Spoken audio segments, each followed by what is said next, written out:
중요한 거는 4조라는 돈을 기업에게 정부가 지원을 해주지만 내가 속해 있는 우리 기업이 이걸 얼마나 활용할 수 있는지가 훨씬 더 중요하겠죠. 그게 포인트인 거고 그거에 대한 부분을 봐주시면 될 것 같고요. 그 정부 사업 관련된 부분 설명이나 이런 부분들이 많이 진행이 됐고 그 다음에 이런 부분들이 지방에서도 그다음에 서울에서도 여러 진행됐습니다. 근데 지금 말씀드리고자 하는 부분은 대부분의 중소기업분들이 활용할 수 있는 사업 같은 경우가 산자부 사업이랑 중심 사업이에요. 그 사업의 중심으로 좀 말씀을 드리겠습니다. 산자부 아래에는 크게 뭐 여러 개 기관이 있지만 그 굴지를 봤을 때 한 4개 기관을 볼 수 있는데요. 그 산업기술평가관리원, 그 다음에 평가관리원 같은 경우에는 작년에 그 지방에 대한 그 정부의 시책 때문에 그 대구를 공동을 좀 이탈하지만 근원 같은 경우는 서울에 남아 있습니다.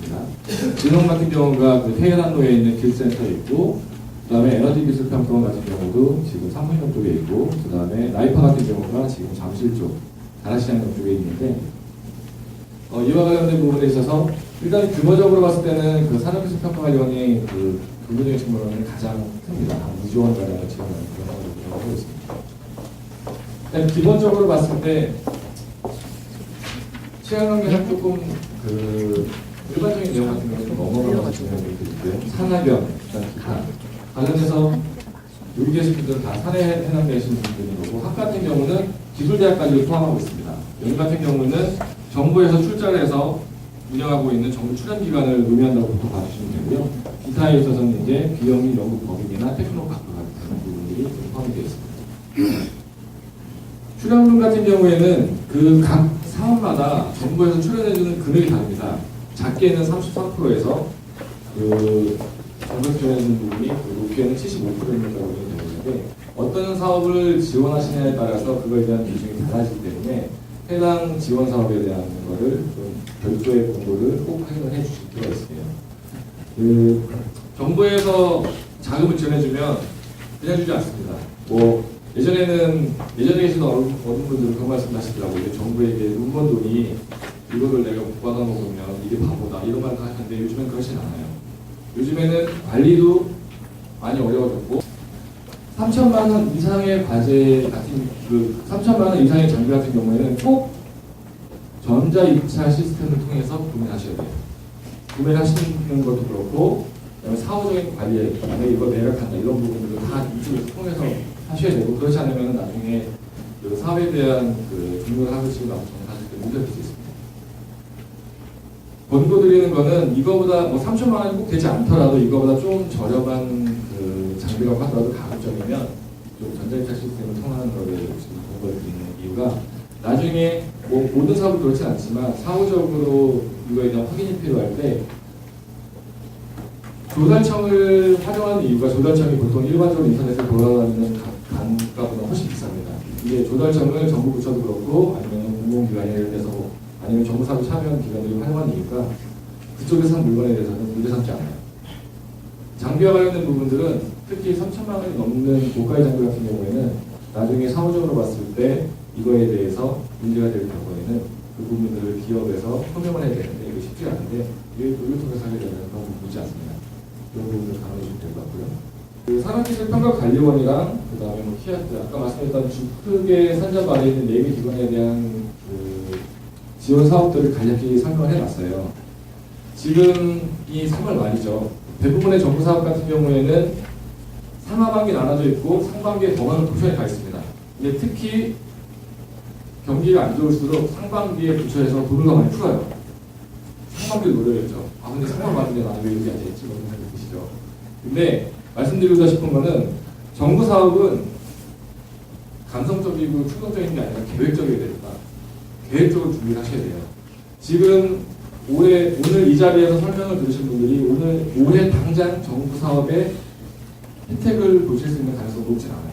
근데 제가 말씀드리고 하는 부분은 뭐냐면 정부 사업을 옛날에 소위 말해서 눈먼돈이라고 했던 돈을 활용해서 내가 우리 기업의 혜택을 받기 위해서는 계획적으로 준비를 해야 됩니다. 계획적으로 준비해야 된다는 거에 대한 몇 가지 포인트가 있는데 내가 하고자 했던 사업, 내가 지원하고자 하는 사업이 있으면 그거에 대한 과거 동향을 한번 보셔야 돼요. 크게 많이 바뀌진 않는데 이와 관련된 부분에 있어서 기업을 위해서 조금씩 개선이 되고 있고 그 가점을 주는 부분이 있습니다. 기본적으로 연구소를 가지고 있지 않으면 정부 사업에 참여를 허락하는 과제는 많지는 않고요. 정부 지원 사업을 하시게 되면은 뭐 담당자를 전담시켜 놓으실 수는 없겠지만 일정 부분 업무를 할애해서 이 4개 기관을 모니터링하는 것을 꼭 시키셔야 돼요. 어떤 직원한테는 똑똑한 직원은 뭐 기관을 나누든 뭐 어떤 경우에 그 다음에 추천드리는 부분이 메일링 서비스입니다. 각 기관마다 자기 사업이 공고가 되면은 이 기관들 입장에서는 정부의 출자를 받아서 운영하는 기관이기 때문에 이 기관 입장에서는 좋은 기업을 찾아서 돈을 이렇게 나눠줘야 돼요. 돈을 나눠주는 거고. 근데 기업의 입장에서는 내가 이 나눠준 돈을 받아야 돼요. 그렇기 때문에 자기들이 진행하는 사업에 대해서 널리 알리려고 노력을 많이 합니다. 뭐 김연아가 나오는 광고처럼 그렇게 돈을 쓸 수는 없지만 메일링 서비스라든지 홈페이지 공고를 하든지 배너를 활용한다든지 아니면 유사한 기관끼리 서로 약간의 뭐 경쟁 구도가 갈 수 있겠지만은 이쪽에서 사업을 하게 되면은 이쪽 기관을 홍보한다든지 지금 산자부 관련된 사업이 관심이 있다고 한다면 이 4개 기관에 대해서 꼭 메일 리스트를 하고 직원 중에는 그거를 주기적으로 확인할 수 있도록 해주고요. 비단 월초에 정부에 대한 정부가 공고와 관련된 부분을 결정을 이렇게 하지만 진행을 하면서 예산에 변경이 있을 수도 있고 아니면 사업 공고 기간이 늘어나거나 줄어들거나 아니면 조기 소진되거나 이런 부분도 있기 때문에 확인하실 필요가 있습니다. 그다음에 기업에서 가장 많이 활용할 수 있는 부분이 주기청입니다. 산자부 미래부 주기청. 예산상으로 봤을 때는 미래부가 주기청보다 훨씬 큰데 미래부 같은 경우는 원천 쪽이 많아요. 그 다음에 출연료를 지원하는 쪽이 많기 때문에 기업 입장에서는 산자부하고 주기청을 좀 운영해 보셔야 됩니다. 주기청 같은 경우는 올해 예산이 9,800억 약 1조 정도 돼요. 근데 1조 정도가 되는데 산자부랑 미래부보다 예산이 작지만 중요한 이유가 뭐냐면 중소기업 입장에서는 가장 활용할 수 있는 제도가 많다는 겁니다. 주기청 관련해서 이렇게 보게 되면은 큰 맥락에 있어서는 산자부랑 다르지는 않아요. 근데 주기청의 예산 같은 경우는 지금 정부의 기조상 중소기업, 중견기업에 대한 부분을 강조하고 있기 때문에 중소기업 예산은 꾸준히 좀 늘어나고 있는 추세입니다. 그렇기 때문에 활용하실 수 있는 여지는 좀 더 늘어난다고 볼 수가 있어요. 크게 보면은 네 가지로 볼 수가 있는데요. 저변 확대서, 그 다음에 유망 분야에 대한 선택과 집중.